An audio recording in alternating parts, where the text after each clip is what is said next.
on parle de mon Algérie à moi. En plus, je vais faire une petite parenthèse. On est le mois de septembre. C'était le mois de naissance de votre papa. Le 6, oui. Et puis, hier, aujourd'hui, on célèbre la naissance de Slimane Azem. Ah, c'est vrai. Oui, c'est le 19 septembre. Oui, oui.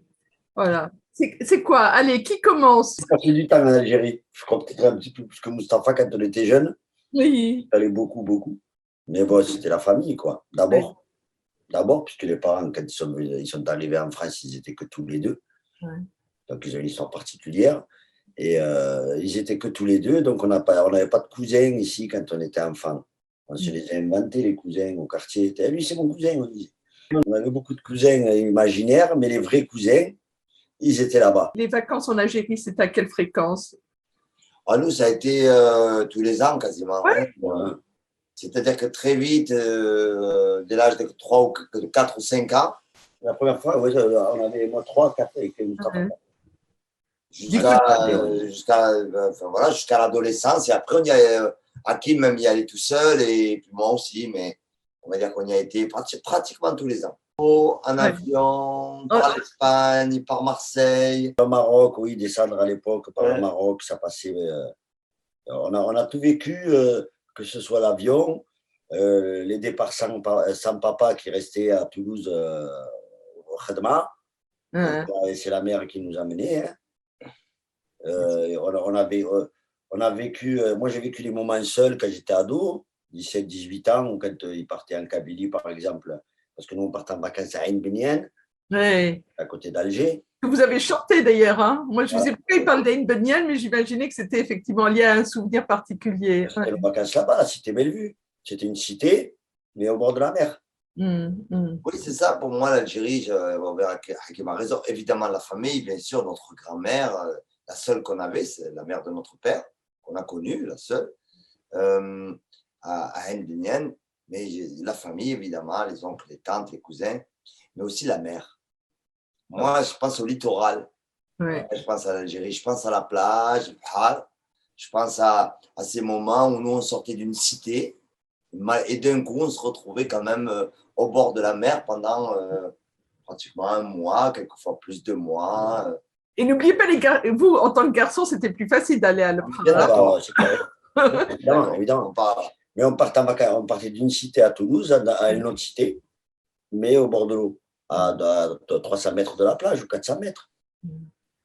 Donc, c'était juste ça. Et puis, c'était aussi la génération de nos parents qui nous disaient la plage, elle est là-bas. Donc, on allait à la plage, on se débrouillait, ils nous lâchaient comme ça. Il n'y avait pas le truc dont tu fais attention. Alors, non, non, tu vas à la plage, tu suis le groupe de jeunes, là, ils vont au même endroit que toi. Et en tant que garçon, c'était évidemment plus facile pour nous, plus simple. On était libre, quoi. J'ai cet échange sur plein de points qui nous rapproche avec beaucoup d'émotions parce que je suis un tout petit peu plus âgée que vous, je peux le dire, mais on a tellement de souvenirs en commun et c'est tellement effectivement dans le parcours. Moi, j'ai souvenir, j'étais pas peu fière il y a une trentaine d'années quand les copains français écoutaient Zebda et je leur disais, à l'époque où ma fibre culturelle franco-berbère n'était pas encore complètement épanouie, j'étais pas peu fière de dire, mais ces deux-là, ils s'appellent Amokran, donc c'est forcément des gens de chez nous, en grattant un petit peu, Aïtou Salah, du côté de la commune de Toudja, c'est ça? La petite Kabylie. On dit, voilà, c'est tout ça là, c'était le pèlerinage. C'est là où est né papa, c'est là où est né le père. Donc, quand on y allait, il y avait, je veux dire, même quand on y retourne là, les gens de là-bas, ils nous disent, on est des cousins, hein. On est du même sang, on est de la même famille. Aujourd'hui encore, c'est un endroit, moi je parle pour moi, mais c'est un endroit où je sais que c'est chez moi, là, à Aïtou Salah. C'est l'endroit sur Terre où je suis sûr et certain que c'est chez moi. Voilà, là j'en suis sûr. Après, Toulouse, c'est chez moi, je n'ai pas de doute là-dessus. Mais symboliquement, ce village-là, c'est très fort. Même si aujourd'hui, j'en parle comme ça, quand j'étais jeune, quand on partait en Kabylie, à Lexeur et tout ça, c'était le Far West pour nous. Pour moi, c'était le Far West. On avait la plage donc à 500 mètres de la cité Bellevue à Ain Benyan. On avait tous les amis qui partait là-bas, qui s'arrêtait à acheter des sardines, qui faisait les griller les sardines sur la plage, une guitare, un verre de vin, et on passait des journées entières comme ça. Donc, la Kabylie, il y avait ce rapport-là où aussi il fait très chaud et les endroits où on était, nous, il n'y avait pas la mer, quoi. À Lexeur, par exemple, il n'y a pas la mer, il fait très chaud l'été. C'est que tu passes la journée, voilà, c'est les horaires, tu vis avec le soleil. Vous auriez pu vous éloigner de l'Algérie avec la disparition du papa et de la maman? Non, non, on a quelque chose où ils nous l'ont vraiment transmise. L'Algérie, ce rapport, justement, on l'a dit quelquefois avec Hakim, même notre frère Salah, notre soeur Nadia. On n'a pas vécu l'exil, nous, on est né à Toulouse, mais on a reçu l'exil en transmission. On a reçu dans quelque chose de cet ordre-là, c'est-à-dire le manque de l'originel et tout ça. Donc, après, quand on y a. Enfin, pour nous, c'est inimaginable de rompre avec l'Algérie. C'est-à-dire que je dirais même que leur décès a même renforcé quelque part ce lien. Parce que ça nous rattache à eux, en fait. Ça nous renvoie à leur présence, à leurs souvenirs. Et je ne sais pas ce qu'en pense Hakim, mais moi, c'est presque encore plus fort quelque part qu'avant, parce que c'est de l'ordre de. C'est un peu irrationnel, c'est de l'émotion pure, en fait. Ça a renforcé le lien. Oui, On part à renforcer ce lien. Et puis, comme on sait qu'ils y tenaient vraiment, à ce qu'on ait ce lien-là, nous, ils nous ont amenés à 3 et 4 ans la première fois. Et étaient quasiment tous les ans. Et on y allait avec plaisir, sans comprendre un mot de kabyle et d'arabe. On y allait quand même, on se régalait avec les cousins, avec les cousines, avec la famille, avec les amis. Donc oui, depuis que les parents sont partis, le lien, il est encore plus fort. On y est allé en pèlerinage là-bas tous les 4, et on va faire le tour des cousins et des cousines. Ça les rend fiers qu'on vienne les voir. Et du coup, nous, ça nous rend fiers d'aller les voir. Tout ce que vous avez fait du nom de Zebda, du groupe Zebda jusqu'à Origine Contrôlée, c'est un peu votre histoire aussi, c'est l'histoire des parents. Oui, je dirais que par rapport à notre parcours de musicien, cette histoire-là est un trésor d'inspiration, en fait. C'est un trésor émotionnel pur, c'est d'une sensibilité extrêmement forte, c'est-à-dire qu'elle rayonne parce que c'est, d'abord, je pense qu'il y a sûrement une forme de mystification aussi de ce qu'on n'a plus, de ce qui est loin. Il y a ce sentiment aussi comment dire, qui était un peu tout le temps présent. C'est-à-dire que quelque part, même à Toulouse, chez nous, dans notre appartement, c'était un bout d'Algérie. Donc, ce truc entretenu, avoir la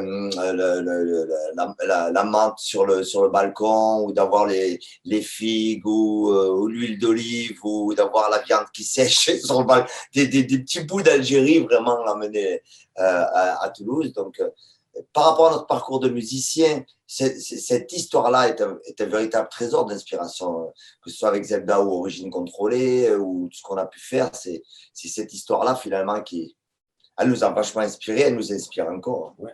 Mais moi, je l'ai ressenti vraiment fort à partir d'Origine Contrôlée, que ce lien, il était vraiment, vraiment présent.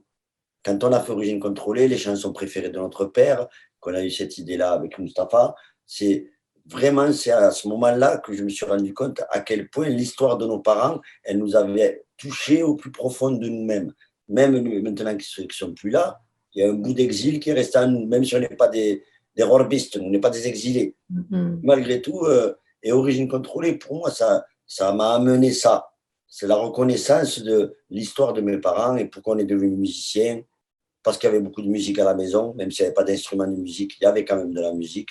Il y avait quand même beaucoup de. La musique, c'est les émotions. C'est les rires, les pleurs, la joie, la tristesse, la nostalgie, la mélancolie. Et tout ça, on l'a vécu. Mais moi, je ne m'en rendais pas compte à l'époque. On le vivait comme ça. Nature, peinture. Et c'est ensuite, quand on a fait Origine Contrôlée, que j'ai vu l'ampleur de ce que ça m'a apporté, cette histoire-là. J'ai souvenir d'avoir croisé une fois votre papa, on l'évoquait, disait la fierté qu'on lisait dans son regard, d'avoir ces garçons comme ça qui étaient à leur tour dépositaires de ce patrimoine que vous allez forcément transmettre à vos enfants. Lui c'est là, ouais, on va forcément transmettre à nos enfants, mais lui, c'est là où il s'est dit, j'y suis pour quelque chose sur son musicien. La fierté de ce grand monsieur, c'est ce que moi j'ai ressenti. Nous, on a été fiers de lui. Et alors, comment on passe Hamour ou Maison Blanche au lait caillé. Est-ce que tu vois le lien? C'est-à-dire que c'est quand même incroyable. C'est-à-dire que nous, on est toujours liés. À quel point on est toujours liés? C'est là où on parle d'inspiration, ce que venait de dire Hakim. C'est que nous, on travaille sur un projet où à un moment, on rencontre la sœur de Claude Nougaro, chez Bon, qui nous propose de nous donner des textes inédits de Claude Nougaro. Bon, il se trouve qu'on est de Toulouse, qu'on est du même quartier que lui, qu'on l'a un petit peu côtoyé quand même, dans la fin des années 90, début 2000. Et on croise sa sœur en 2018 qui nous propose de nous donner des textes inédits dans la perspective d'en faire des chansons. Et c'est vrai que tout de suite, on est évidemment emballé par cette idée, même si on a beaucoup de pression. Et le premier texte qu'on reçoit, ça s'appelle Le lait caillé. Moi, je suis sûre que quand j'ai entendu, j'ai écouté, regardé le clip, je me suis dit, bah, attends, les garçons, qu'est-ce qui leur arrive là? Ils ont bu, ils ont picolé. Et le lait caillé, c'est la chanson ça aurait pu être la chanson, l'histoire de votre maman avec un. Simplement, ce qu'on dit, c'est ce qu'on dit, c'est ce qu'on a dit à la famille Nougaro, et c'est le premier texte. Nous, enfants de bergère kabyle, le premier texte qu'ils nous donnent, c'est le lait caillé. Le lait caillé qui, voilà quoi, on a mangé avec la semoule, avec les dates, avec. On a été élevé à ça. On a pris ça comme un signe, comme un signe d'universel, c'est-à-dire que malgré cette notion d'exil, de déplacement et tout, ben, à un moment, bon, c'est comme une Madeleine de Proust en fait. Donc c'est cette idée qu'à un moment, ben, même Claude Nougaro en parle. Et je dis, c'est-à-dire qu'en fait, générationnellement, évidemment, voilà, on y retrouvait ce signe-là qui avait une dimension, il y a une dimension universelle dans l'histoire de nos parents, en fait. Et le lait caillé, on a grandi avec, tout simplement parce que, voilà, comme dit Hakim, nos parents, c'est des bergers kabyles qui ont, voilà, qui ont dû s'exiler pour des raisons économiques, pour voilà, aller tenter un avenir meilleur. Et, et c'est vrai que toute leur histoire, quand on parlait tout à l'heure d'Aïtou Salah ou de ce village et tout, c'est vraiment ce point de départ-là. C'est-à-dire quand notre père nous raconte qu'enfant, il était berger, qui gardait les chèvres, et que, en plus, il a vécu voilà, c'était comme une certaine pauvreté quand même et tout. Donc, et comment il pouvait à 12 ans partir à pied jusqu'à Alger avec un bout de remontagène, avec voilà, dans la poche avec son oncle à pied pour faire 300 km aller à Alger, travailler dans les champs, ramasser des pommes de terre à l'âge de 12 ans. C'est quand même... Et puis bon, c'est quand même une vie, comment dire, c'est incroyable. Lui, je pense qu'avec sa vie à lui et sa vie à elle aussi, Oui. et à partir de leur enfance, qu'ils ont eu, je pense, à l'esprit de nous donner un avenir meilleur. C'était au cœur de du fait qu'ils grandissent, de leur évolution en tant qu'adultes. Ils ont une enfance difficile, ils ont une enfance pauvre. La Kabylie était une région assez pauvre et ils ont une enfance difficile où très tôt ils travaillaient, très tôt ils étaient avec les bêtes ou dans les champs ou, voilà, ou à partir. Et donc, bon, je sais pas, j'extrapole un peu par rapport au lait caillé, mais en fait, pour moi, c'est tout ce que j'y vois dans le lait caillé, en fait. J'y vois que, encore une fois, ce bout d'Algérie, c'était que notre mère, elle ne jetait rien. Elle faisait du lait caillé à la maison pour pas jeter le lait. Elle faisait du lait caillé. Et on a grandi avec ça. Et d'ailleurs, dans la mélodie, qui est très arrangée, avec des violons, très arrangés, beaucoup de choses de production derrière, des violons, des quatuors à cordes, très léchés, très soignés. Au départ, on voulait faire un truc, je me suis souvenu les cahiers. On voulait faire quelque chose de kabylisant, quoi. On le perçoit comme ça. Je disais, les Amokranes travaillent en famille. On va faire un clin d'œil à la seule fille de la fratrie. Oui. Je ne sais pas comment elle fait. Hein. On est 4 enfants. 4 enfants et on est 4 en 4 ans. L'aîné, c'est Salah. Donc, le premier, il est né en 64 et le dernier, c'est Hakim en 68. Nadia, donc notre sœur, la seule fille. Et ensuite, c'est Mustapha, après Hakim. Donc, oui, Nadia, notre sœur Nadia, avec qui on travaille, effectivement, qui est la dépositaire de la mémoire. Moi, quand je pense à ma sœur, au-delà de ce qu'on vit, on est tous très, très proches. Hein. Ben, j'ai le souvenir de ma sœur qui a 6 ans, comme nos parents ne savaient ni lire ni écrire. Et j'ai le souvenir de ma sœur à partir du moment où elle est au CP, où elle est sur le bord de la table. J'ai le souvenir de l'enfant qui est en train d'écrire une lettre au frère de mon père qui lui dicte. On a vécu les mêmes trucs. Mais ça, c'est très ancré en nous. Hein. Mon cher frère, je prends mon stylo pour te donner de mes nouvelles en espérant qu'elles te trouvent également de même. Enfin, ils avaient des formes. Vous avez copié et piqué les phrases. Vous avez tous les mêmes, toujours les mêmes phrases de toute façon. Et c'est vrai que ce soit les amis quand on était jeunes, ou mon cousin Hassan Bouzelia, qui me disait j'ai un souvenir où j'ai 8 ans, il a 8 ou 9 ans, et lui, il a l'âge de ma sœur, et il dit ta sœur, elle remplissait les papiers de tes parents, elle écrivait les lettres, les courriers à l'administration. Pour aller parler à l'administration, ma mère, elle avait besoin de personne. Elle était francophone, elle parlait français, elle se débrouillait très bien. Il fallait écrire, elle avait besoin de sa fille. Après, pour le oralement, c'était la championne. Elle amenait les femmes du quartier, elles étaient 4 ou 5, arabophones, kabylophones, berbérophones. Elle faisait la traductrice avec. Bon, elle, son problème, c'est ça, il faut que tu t'occupes d'elle. À toi, à la suite, c'est quoi ton problème? Elle a rien této, elle. Mais voilà, et ça durait 2 heures, elle passait 2 heures à la sécurité sociale avec 3 femmes ou 4 du quartier. Mais elle ressortait avec le dossier, voilà. Elle ressortait avec le dossier. Et c'est Nadia qui les remplissait les dossiers derrière. Voilà. Après. Elle avait appris le français parce qu'elle gardait des enfants de colons. Oui. Elle avait appris avec des petits. Donc, elle parlait, comme on dit, un français impeccable et puis d'une grande débrouillardise. Elle a été la première femme algérienne reconnue par la DAS comme nourrice de Haute-Garonne. Rien qu'avec sa débrouillardise, son intelligence naturelle. La première nourrice agréée du 31. Et elle s'occupait d'enfants et elle faisait le lien. Elle était investie sur la CNL, la Confédération des locataires. Elle était présente, reconnue, incroyablement débrouillarde. Incroyablement. On ne sera pas surpris après qu'elle ait fait des garçons aussi impliqués, militants. Je veux dire, les chefs, comme dirait l'autre. Des garçons et une fille, parce que Nadia, du coup, elle a grandi comme ça, même s'il y avait le côté après, dire entre guillemets, blédard, avec un peu le côté traditionnel sur les filles. Il y a eu à un moment donné un moment de confiance qui s'est fait entre eux, entre notre sœur et les parents, qui a fait que, voilà, elle a pu s'épanouir comme ça, notre sœur aussi, avec la confiance qu'elle a eue de nos parents. Elle leur a demandé, bon, vous me faites confiance, ok, bon, mais maintenant, vous allez me laisser tranquille. Et ça s'est fait comme ça. Parce qu'elle a demandé aux parents, à un moment donné, de dire, c'est bon, stop, faites-moi confiance. Elle a géré son truc. Et ma mère n'était pas peu fière, du coup, parce que Nadia a été éducatrice pendant 30 ans ou 25 ans. Et ça aussi, ma mère a été fière, parce que ma sœur aidait les autres dans le quartier. Il y avait cette transmission-là, puisqu'elle l'a fait pendant des années. Vos parents ont évoqué avec vous l'exil, mais quand ils sont venus s'installer, ils sont tout de suite venus à Toulouse, c'est ça? Qu'est-ce qui les a conduits là? En fait, ils sont venus à Bordeaux d'abord, où sont nés Salah et Nadia. En fait, je pense que, enfin, nous, on a très tôt su qu'ils sont venus aussi pour être ensemble, pour être tranquilles ensemble. Notre mère était plus âgée que notre père. Et comme disait ma voisine marocaine, elle disait « Ah oui, mariage d'amour ». Pour une fois. Ben oui, je veux dire, c'est comme notre mère, elle était née en 1925 et notre père en 1930. Donc, c'est pas en plus dans ces générations-là, c'était très rare. Nous, on avait très peu l'inverse qui se produisait, effectivement. Oui, je ne sais pas si on a un seul ami ou voisin dont la mère est plus âgée que le père, c'est très rare. Donc, lui, quand il est venu en France en 1963,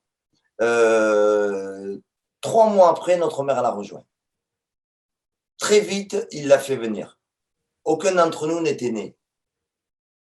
Et notre frère Salah va naître en 1964. Donc,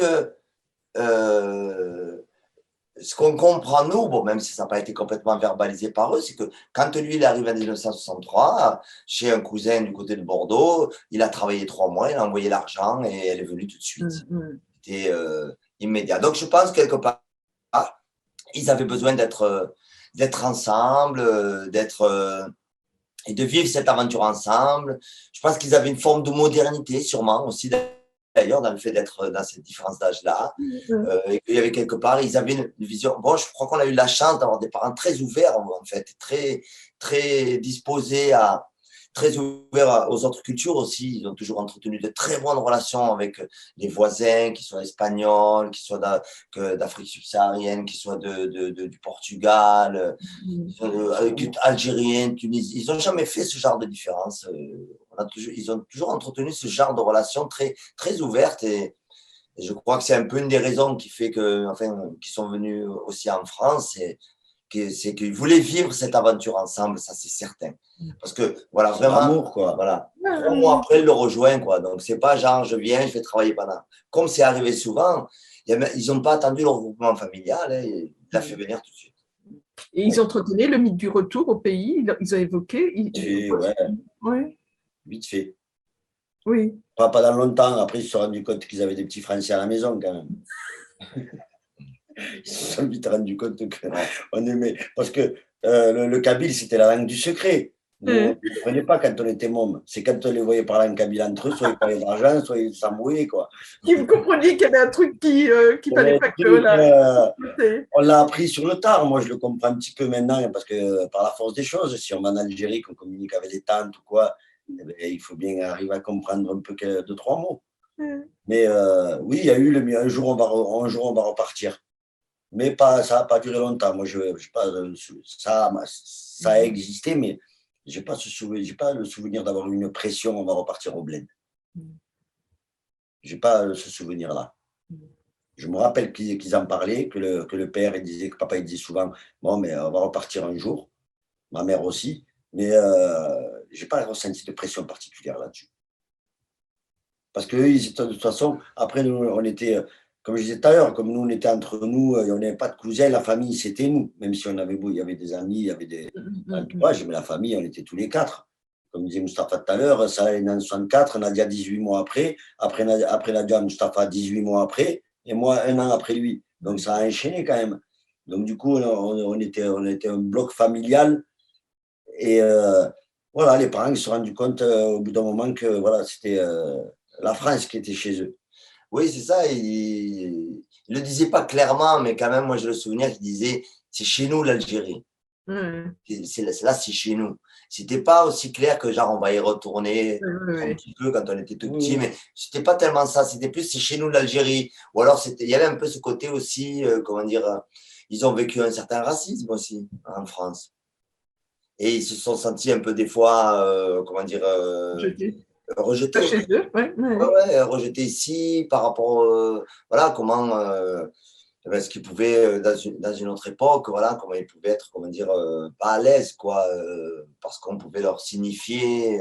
Notre père et notre mère avaient plein d'anecdotes comme ça, très, très, très, très désagréables. Et nous, c'est vrai comme dit Hakim, ils se sont rendus compte qu'ils avaient des petits Français à la maison. Et aussi, nous, comme on était, comment dire, protégés par leur amour, évidemment, et leur idée, comme ça, de la famille et tout, ben nous, on était à l'aise partout, en fait.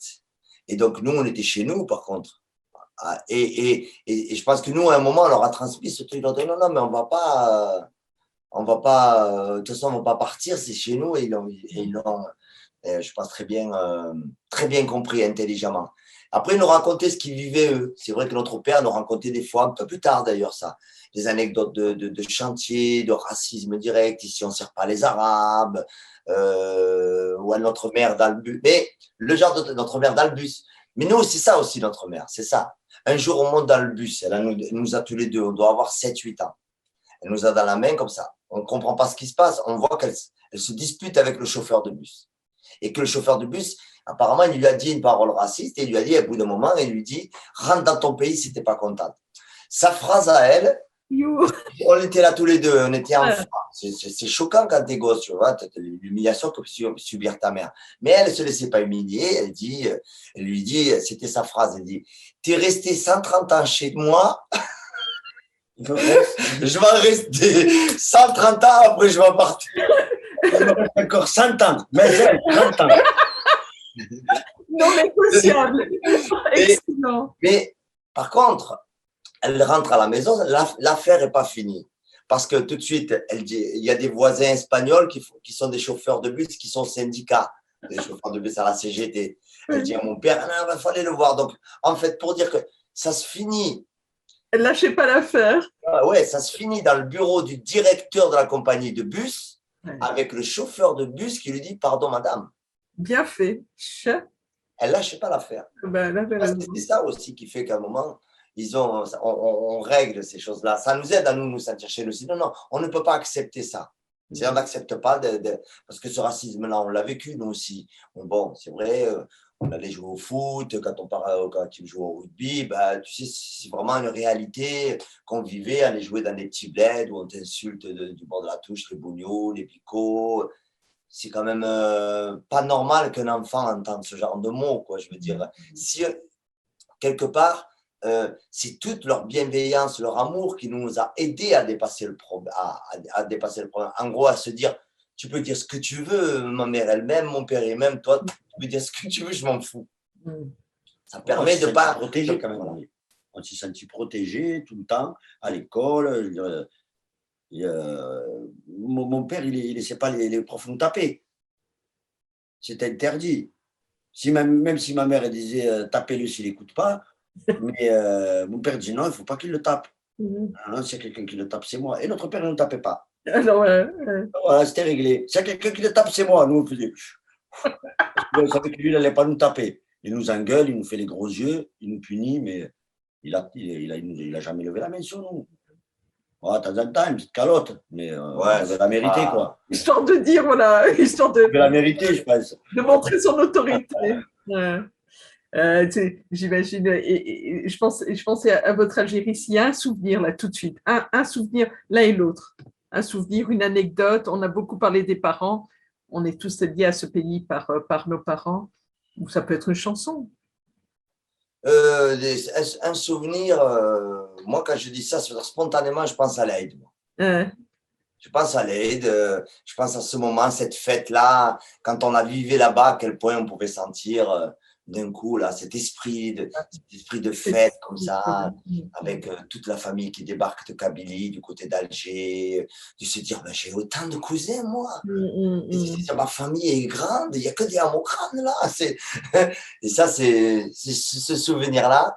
Et qui me vient là, comme ça, spontanément, c'est ces ambiances-là de rigolade avec nos cousines aussi.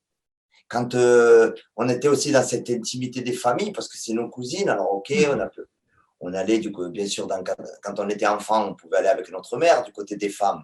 Oui. C'est la chance qu'on a eue, en fait. C'est de se rendre compte de pouvoir y aller, parce que dès qu'on a eu 12-13 ans, on disait hop, hop, allez, au domino. Du côté des chauffeurs de bus, là-bas. Mais tu te rends compte, tu dis, ah ouais, en fait, c'est là-bas que ça se passe. Après, eux, c'est des chauffeurs. Après, c'est va chercher ta mère de lui qu'on rentre. Et quand tu vas chercher ta mère, et elle te dit, non, je m'amuse, laisse-moi tranquille. Papa, elle a dit qu'elle s'amuse, elle reste. Oh là là. C'est excellent. Et toi, Hakim? Ouais, moi, je suis allé tellement. Franchement, après, j'ai souvenir où j'ai eu la période où je suis algérien, où mon père il m'a fait rester 15 jours en septembre. Oui. Comme on était juillet, août, c'est super, ouais, je suis algérien. Donc, je suis resté 15 jours en septembre. Et j'ai compris que quand tout le monde reprenait le travail, que voilà quoi, il ne faut pas confondre tourisme et vie de tous les jours. Et vie de tous les jours. Donc voilà, là-dessus, après, je sais que moi, à l'adolescence, mon père, il m'a bien fait comprendre que je n'étais pas algérien, qu'on était algérien, mais que. Ici, c'était la France. Ouais, que tu vas rentrer chez toi et chez toi, c'est à Toulouse. C'était ça, je l'ai compris. Après, pour avoir une anecdote un peu sympa, j'ai appris à plonger en Algérie sur les roues de tracteur à la plage. Parce qu'ils enterrent les roues de tracteur sur la plage, ils courent et puis ils appellent ça Morisca. C'est parce que c'est très risqué. Moulresca, c'est très risqué comme plongeon. Et donc, du coup, voilà. Et voilà, c'est tous ces souvenirs-là avec les amis, avec la musique. Beaucoup de musiciens en Algérie, beaucoup de guitaristes. Les fêtes au milieu de la cité, tous les week-ends, il y avait des mariages. Donc, ils mettaient une scène tout l'été. Au milieu de la cité, il y avait une scène. Et tu avais un groupe qui faisait tous les mariages, tous les week-ends de l'été. Il y avait une fête. Oui. Et les amis, donc Hossein, Jamel, il me disait, bon, vas-y, viens, on va au mariage là-bas. Et je lui dis, mais on n'est pas invité. Je regardé comme ça, il m'a dit, invité. Et on va manger, on va inviter. Pourquoi faire inviter? On n'invite pas, on y allait, c'est super. quasiment 2-3 fois par semaine, on allait manger un mariage sans être invité. T'as cool, Jeanne? Oui, je veux bien. Allez, Gareth. Et puis, il nous faisait manger. Allez, suivant, un Fanta, une banane, une assiette. Et le bonheur est là. Voilà. C'est vrai qu'on y a été tellement souvent qu'aussi au-delà de la famille, on y a des amis. Des amis avec qui on passait les étés. Et c'est déjà des amis qu'on continue à aller voir. Chaque fois qu'on part là-bas, que ce soit pour faire des concerts, ou pour se balader, ou en vacances et tout, on retrouve nos amis, les cousins, les cousines, la famille, bien sûr, mais les amis aussi. On a beaucoup d'amis. On a beaucoup d'amis. On a passé des étés formidables. Francophones aussi. Oui. Génération de potes qui sont nés dans les années 60, un peu plus vieux que nous, et qui ont eu leur instituteur français quand ils étaient petits. Ils sont nés en 60, 61, 62. Il y a beaucoup d'instituteurs qui sont restés jusque dans les années 70. Nous, nos potes, ils étaient beaucoup francophones. Donc, des fois même, ils en avaient marre de parler en français. C'était un effort pour eux. Donc, on me disait, alors, on va parler, c'est notre mat, comme ils disent. Tu comprends, sinon reste. Mais voilà, et ça nous a beaucoup aidé à se sentir à l'aise avec le voisinage, avec les amis dans cette cité-là, parce que c'est des cités populaires, quoi. Cité populaire, cité que De Gaulle avait construit. Cité Bellevue. La cité Bellevue, ouais, c'est quoi le plan Constantine. Le plan Constantine de De Gaulle dans les années 50 pour les construction, effectivement. Voilà, construction de cités. Puis ils sont partis, les cités, elles étaient occupées par les Algériens après. Donc c'était des cités accoursives. Ça veut dire qu'au-dessus des balcons, il y avait le masculin pluriel, et puis sous les balcons, il y avait toutes les filles qui étaient là, ça discutait, c'était mortel, c'était mortel, quoi. Ça me faisait grandir, ça m'a fait grandir d'aller là-bas. Le rapport humain. Ouais. Il n'a pas trop changé, hein, d'ailleurs. Non. Je suis sûre que vous êtes sensible à l'actualité, que vous vous intéressez à l'actualité algérienne, depuis le Hirak, entre autres. Oui, bien sûr. Et puis le Covid aussi. Hein. Donc, ça, je dirais que c'est celle qui me sensibilise le plus. Le Hirak, parce que là, c'était quelque chose de voilà, bon, j'espère que ce n'est pas terminé, qu'il y aura encore cette capacité du peuple algérien à se mobiliser, on va dire, avec une grande intelligence, avec cette force qu'il a d'être pluriel, multiple, avec une grande force. Après, l'actualité, c'est aussi cette vague justement de Covid qui nous a vraiment inquiétés et qui nous empêche d'y aller. Donc, il y a un fond là vraiment un peu de tristesse. On est impatient de pouvoir aller voir notre famille, nos amis, ou ne serait que sentir la lumière et l'odeur. Ça nous manque. On l'a senti dans la chanson qui était sortie l'année dernière à peu près à pareille époque, au mois de juin, je pense. Avec Jam. Un de ses proches. Ouais. C'est un exercice, je veux dire, numérique à l'origine, qui est sorti, qui a été pressé ou pas? Non, vous l'avez. Il était. Non. Mais c'est le seul morceau numérique, comme tu dis, voilà. Composition avec Jam. C'était le ressenti qu'on avait et qu'on a encore. C'est parce que c'est difficile. C'est là où on se rend compte que notre côté algérien il est fort, c'est que si on n'y va pas de trop longtemps, on devient des Algériens. Allez, il faut y aller. On a des billets d'avion les plus chers du monde, donc c'est un peu compliqué quand même encore d'y aller. Mais voilà, le manque, il est terrible. Cette expérience avec Jam, elle est très intéressante. C'est vrai, j'aime pas d'être loin de ses proches, ça ne veut rien dire. C'était l'idée que, on ne peut pas loin de ses proches, c'est qu'on les a toujours dans le cœur et c'est un peu ce que ça veut dire. Et c'est à l'époque, donc, Rachid, que tu connais bien. Non, mais c'était cette idée avec ce projet-là formidable de comment dire, au-delà de la diaspora, c'est-à-dire de comment on respire l'Algérie, en fait. Comment on la vit en étant d'ailleurs à partir d'une histoire. C'est-à-dire que c'est un socle qui est un socle séculaire. C'est un socle historique. Sinon, là, on est sur nos ancêtres. La Kabylie, en particulier nous et tout ça là, le pays originel, c'est le souvenir, c'est ça. C'est d'aller au Jama avec la tombe de l'ancêtre pour aller chercher tous les porte-bonheur, le bout de terre en dessous que notre mère nous donnait quand on passait les examens, quand on te faire passer le bac, le moindre truc important que tu fais dans la vie, tu es accompagné par un bout de terre qui vient de la montagne. Elle nous le mettait dans la poche, dans un bout de mouchoir. Tu vois, c'est pas rationnel, ça, c'est quelque chose que. Et l'évoquer avec Rachid, c'était chouette, c'était formidable d'évoquer cette idée, comment rayonne tout ça. Comment on s'invente avec tout ça, nous. Bien sûr, parce on se sent, comme dit Hakim, bien sûr qu'on est toulousain. Quand on dit qu'on est toulousain, pour nous, ça veut dire, bon, mais voilà, quand on a dit ça, on a déjà dit beaucoup. Déjà, toulousain, Toulouse, c'est pas au Portugal, c'est pas en Suède. Donc, être toulousain, c'est forcément, c'est plus que, c'est dire plus qu'être français, par exemple, puisque toulousain par définition. Et être toulousain, ça peut aussi vouloir dire venir d'ailleurs. Et donc, être algérien, être kabyle aussi, ça compte. Je dis algérien d'abord, bien sûr, mais c'est aussi kabyle, berbère. C'est cette histoire comme ça, voilà, comment dire, presque millénaire, quoi.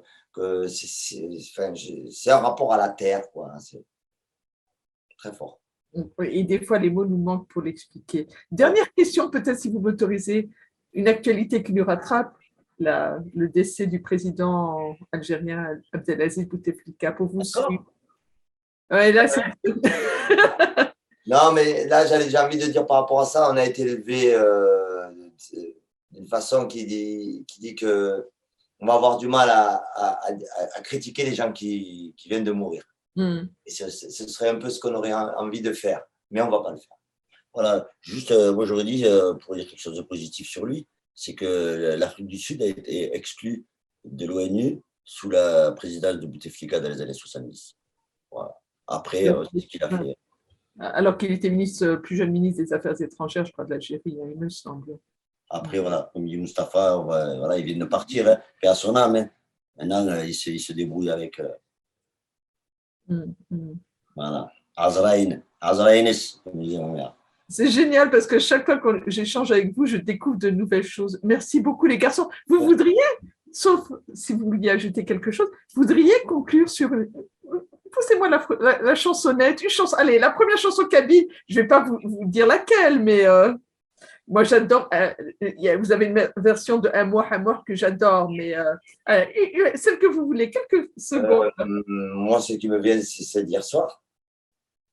Vas-y, tu vois. أبرد بودتنا قال هيت جنادة فان هيا رشمة غي وريز من الدوترا رشمة غي وريز من الدوترا أكيد سيجي دبريد مشلي أكيد سيجي دبريد مشلي سقسقتان ينفل فاني أقرن مدان ينفل فاني أبرد بودتنا قال هيت نظر فان رشمة الغي والريز من الدوترا